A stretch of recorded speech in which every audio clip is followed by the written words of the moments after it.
Okay, we're going to talk about the 4 guys. I did very well in my sales career, but when I learned the skills we're about to cover, it took my sales to a whole new level. There are only 2 things that increase sales. We either talk to more people or we close at a higher percentage. The material we're about to cover will have a significant impact on your closing percentage. As stated in some of our past modules, the #1 reason that people buy from someone is that they like them. In fact, one study said that 75% of a customer's buying decision was based on liking the sales consultant. So how do we create likability? Well, we know that when someone tries too hard to get us to like them, that usually backfires. Research has revealed that the #1 thing that creates likability is that we like people that are similar to us. Perhaps that's why salespeople tend to cap out at about a 25% closing ratio, because only about 25% of the people are like us. This may not seem like a big deal, except the things that one personality style loves, another hates. Now, we've discovered that top salespeople possess something that we call an empathy factor. They have the ability to become their customer, to take on the characteristics that most resonate with their customer. So in this module, we're going to share with you a simple but effective strategy that will help you recognize and adapt to your customer's style. I guarantee it'll have a significant impact on your closing percentage. Now, most of us are walking around with blinders on. Because of these blinders, we're not able to recognize the obvious characteristics of others.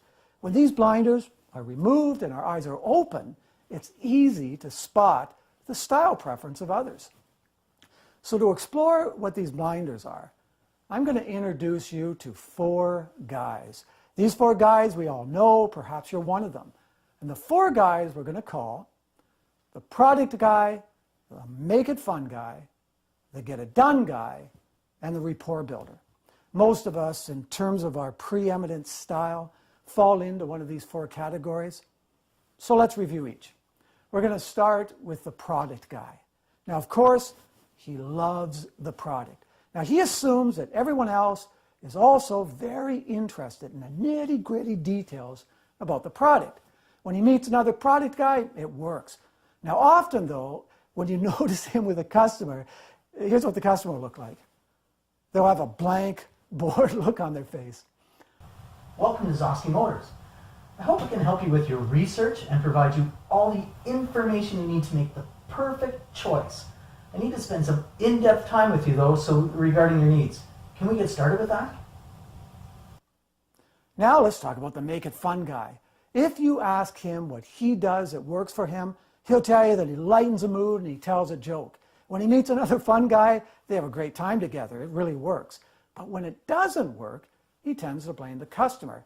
He's oblivious to the reality that at least 50% of the personality styles hate this approach. Hey babe, welcome to Zosky Motors. Hope you have a great time with us today. Wow! Look at those shoes! What did you have to kill to get those? Let's talk about the get it done guy. He assumes that everyone's just like him. People don't want to waste time. They get right down to business with their customers. He often asks for big commitments up front. When he meets another get it done guy, it works. They get things done. But when it doesn't work, is particularly with people like the product guy. They hate that. Hi, welcome to Zosky Motors. What do we have to do today to earn your business? Okay, we'll talk about the rapport builder. They love to do business with people they know and trust. And building rapport is a good strategy. But personality styles like the get it done guy hate people getting into their personal junk early in the sales relationship. Welcome to Zosky Motors. My name is Shania. I noticed you're driving a van. Do you have a lot of kids? Yes, I have several kids. I'm here to look at your YJ model. No problem. What ages are your kids? A little older now. Do you have the model I'm looking at? We don't recognize other people's styles because we're too busy trying to impose our style on others. When these blinders are removed, other people's styles become obvious. Most people falsely presume that others are like them and like the same things they do. When we meet people that are like us, it works, it's reinforcing. But when it doesn't work, we tend to blame the customer. Did you see that guy? What a deadhead. No matter what I did, I couldn't get any response from him. George Carlin said, have you ever noticed that people going slower than you is an idiot, people going faster than you is a maniac? When people are not like us, we see them as the problem. More important than adapting to someone's style is to stop imposing your style on everyone you meet. Once you take the blinders off, adjusting to other people's styles becomes easy. Just watch, listen, mirror. There are two preeminent characteristics we need to explore. One is openness, and the other is directness. Openness describes people's willingness to share their thoughts and feelings with others. Sometimes this is characterized as being an introvert or an extrovert. Directness describes the speed in which a person wants to move forward, some being fast, with an emphasis on getting things done, and others being slow or methodical, with an emphasis on being accurate. In terms of our own style, we could be plotted on a scale, gravitating towards either being fast or slow. Here are some of the characteristics of people that are on the extreme ends of this scale. Okay, so on the fast side, we all know people that talk fast, move fast, have a bottom line orientation. They don't like to waste time. On the slow or methodical side, we all know people that cross their T's and dot their I's. They look before they leap. They measure twice, cut once. They make sure they have all their ducks in a row. Okay, we could also be plotted on a scale, gravitating towards either being an introvert or an extrovert. Here's what the extreme ends of what this scale looks like. On the introvert side, which we also call self-contained, these people are kind of harder to get a read on them. They don't show feelings, they're kind of reserved. Chit-chat's not for them. Let's look at the extrovert side, or the open side. They're animated, self-disclosing, they show their feelings. It's easier to get a read on them. I was in an elevator one day, and a guy walks in I never knew, and I said, hey, how you doing? He said, great! And then he went on to tell me all kinds of personal things, and I was, wow. Let's look at where the four guys fit in here. The product guy, he's more of an introvert with an emphasis on slow. Then you've got the get-it-done guy. He's actually an introvert with an emphasis on fast. The rapport builder, they have an emphasis on methodical or slow, and they're more of an extrovert.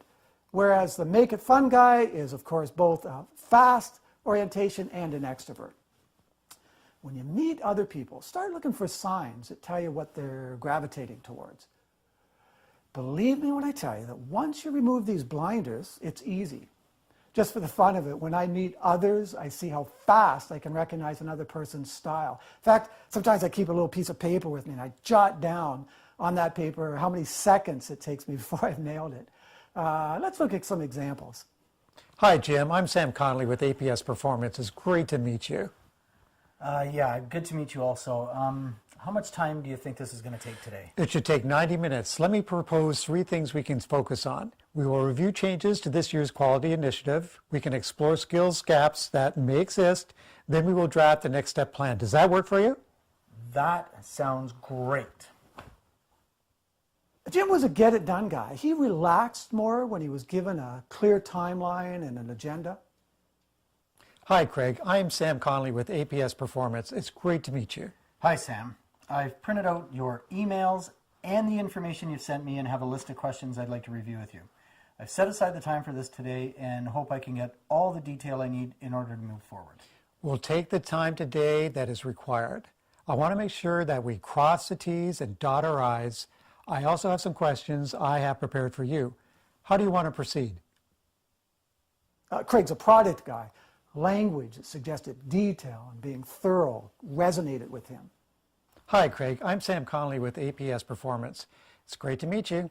It's a little cold out there today. Oh, sure is. I almost didn't get my car started today. Really? Do you live close to here? Yeah, about 30 minutes. I live in a little town called Brisbane.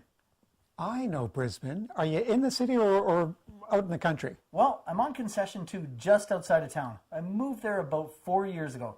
I gotta tell you, now that I got a taste for the country, I could not go back to the city. I did the same thing a few years ago. I feel the same way.